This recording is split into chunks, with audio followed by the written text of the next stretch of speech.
Hola, quisiera compartir con ustedes la columna que he hecho para Sin embargo, a propósito de las marchas, y que justamente se titula ¿Qué hay detrás de la guerra de las marchas? López Obrador convocó, sí, a una marcha a favor de la 4T para restaurar su ego abollado tras la manifestación de los ciudadanos en su contra, afirman los críticos. Pero esta lectura fácil y simplista los lleva a ignorar los movimientos a tres bandas que caracterizan la estrategia del mandatario. Los adversarios tienen tanta prisa en colgar otra etiqueta peyorativo al pecho presidencial que corren el riesgo de cegarse de nuevo ante una jugada política, como han habido tantas otras, gracias a las cuales Andrés Manuel López Obrador pues ha barrido a la oposición en el escenario político. La marcha del próximo domingo tiene varios propósitos y van mucho más allá de un mero asunto de egos. Por un lado, se trata de apuntalar percepciones sobre lo que será la batalla por la Ciudad de México y por otro, alimentar la noción de que el país está dividido por dos visiones antagónicas, pero en partes que no son iguales, que son asimétricas, en favor del obradorismo. Y aquí una precisión importante. Al presidente le molesta la palabra polarización, pero no por las razones que uno pensaría. Él no tiene ningún problema en asumir que la sociedad está frontalmente dividida en dos visiones de país y que ambas se disputan el escenario político y económico. No solo no le molesta, le parece que es necesario evidenciarlo una y otra vez. Lo que sí le incomoda es que por la polarización se entienda que la disputa es entre dos mitades o dos polos equivalentes. De ninguna manera, diría López Obrador, se trata de una minoría contra una mayoría. Y el tema de las marchas le viene de perlas para demostrarlo. Confundir la medición de tamaños como un pleito de machos impide entender los resortes que explican y reproducen el fenómeno político llamado obradorismo. En realidad, lo de las marchas dejó desde hace rato de ser un asunto de una mera reforma electoral, por lo menos para Palacio Nacional, y en alguna medida también para los opositores, muchos de los cuales, hay que decirlo, marcharon como una oportunidad para protestar contra 4 años de gobierno de la 4T. Es más, ni siquiera estoy seguro de que el presidente haya creído que tenía una oportunidad real de que su iniciativa fuera a ser aprobada.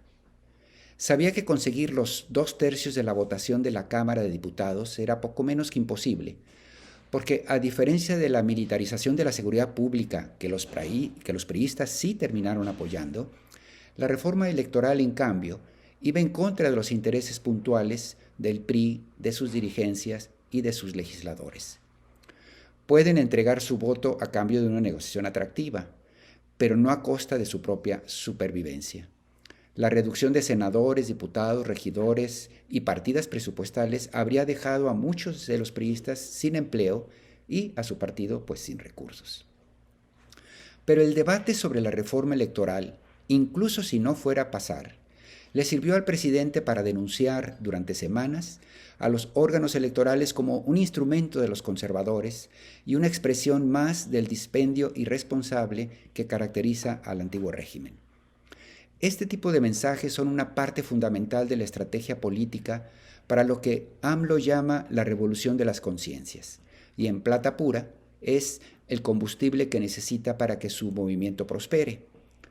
La tesis central es que la correlación de fuerzas resulta muy desfavorable para el gobierno del cambio, porque las élites políticas, económicas, eclesiásticas, intelectuales, los medios de comunicación están en su contra. Y si bien es cierto que la habilidad personal del presidente ha permitido neutralizar enemigos potenciales como podían haber sido los gobernadores o a la superélite empresarial y ha convertido en compañeros de viaje a los militares, pero es cierto que su verdadera fuerza, más allá de esto, reside en el apoyo popular y en su momento en el voto mayoritario.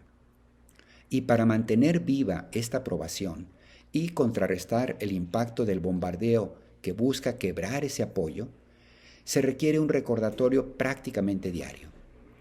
No solo para hacer ver a la mayoría lo que sí está en juego, y como ha dicho el presidente, eso a veces exige simplificarlo en términos blanco y negro, sino también para demostrar que su gobierno está de su lado, del lado de las víctimas, y en contra de los victimarios de las causas populares. De ahí la marcha. El otro tema de fondo es la batalla por la capital. Si bien López Obrador seguirá haciendo el trabajo político necesario para garantizar el triunfo de su movimiento en las elecciones presidenciales del 2024, parecería que ese arroz está pues a medio guisar ya, pero no así la disputa por la Ciudad de México.